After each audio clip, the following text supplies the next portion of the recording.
안녕하십니까. 운영공의 천하보살입니다.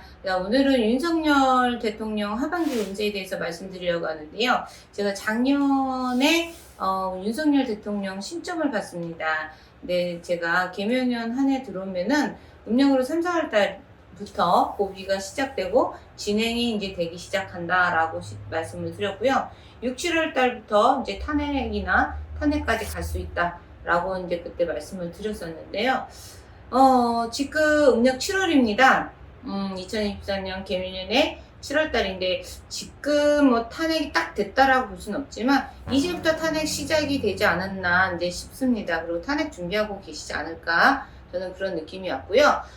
또 그 얘기를 또 왜 하냐면, 제가 앞전에 한 달 반 전쯤에 제가 꿈을 꿨습니다.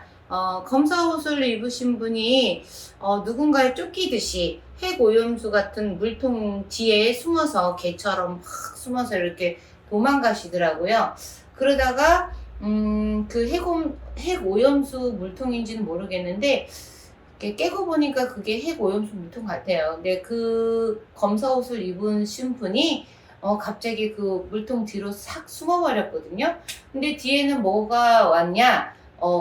웬 검은 옷을 입은 많은 수많은 사람들이 몽댕이를 들고 막 쫓아옵니다.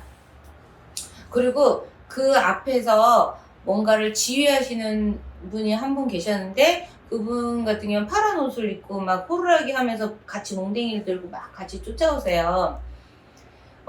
근데 제가 봤을 때는 그 파란색 옷은 이재명 대표님이신 것 같고요. 그리고 검은 옷을 입은 분들은 저희 국민들 아닌가 싶습니다. 물론 뭐 이재명 대표가 어떤 지하에 뭐 국민들이 움직인다는 게 아니라, 윤석열 대통령께서 이 핵 오염수 때문에 이제 어떤 탄핵의 준비가 시작되지 않았나, 저는 이제 그런 생각이 들고 그런 느낌이 옵니다. 그리고 제가 이 핵 오염수와 윤석열 대통령에 대해서 더 말씀을 드리고 싶었던 거는, 이 핵오염수 이제 방류 시작한다라고 얘기를 나오자마자 벌써 이제 그 한 일주일 전부터 이제 방송이 나왔잖아요. 근데 우리 꼬맹이가 있습니다. 저희 집에 8살짜리 꼬맹이가, 엄마 핵오염수가 이렇게 물에 퍼지면 그 물 먹으면 우리 다 죽지.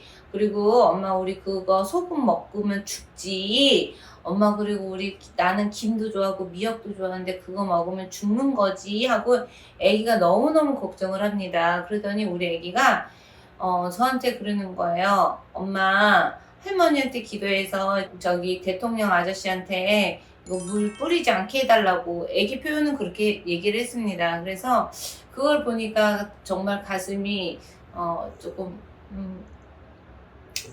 이렇게 물밀듯이 올라왔는데요.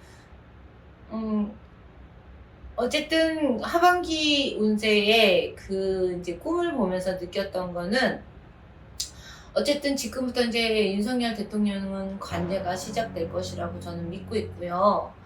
그리고 어쨌든 이 핵오염수로 의해서, 이게 진짜 핵오염수가 방류를 하면 안전하게 먹을 수 있다라는 게 상식선인지 저는 그것도 궁금했고요. 윤석열 대통령께서 어쩌면은 자기의 개인적인 그 관련해서 자기 가족들 일만 중요하고 나라의 국민과 민심과 민생은 걱정하지 않는 대통령이 아니었나 싶습니다. 이제 제가 보기에는 어쨌든 윤석열 대통령께서 본인 생일달이 이제 다가오시게 되면 점점점 뭔가가 쪼여져 오는 어떤 무게감이 이제 느껴지기 시작할 텐데, 빨리빨리 어떤 이제 민생을 조금 돌보지 않는 이상은 우리 윤석열 대통령께서 좀 이겨내기가 좀 힘들지 않을까 싶습니다. 우리나라의 최고의 대통령으로서 최악의 대통령이 되시기 싫으시면요, 정신 차리시고요. 그리고 똥인지 된장인지 구별할 줄 아는 대통령이 꼭 되시기 바라겠습니다. 그리고 내 가족이 우선이 아니고요. 대통령 자리에 앉아있을 때는 내 국민이 우선이라는 건 알고 가시기 꼭 바라겠습니다. 이한용이 안 되시기 바라겠습니다. 감사합니다.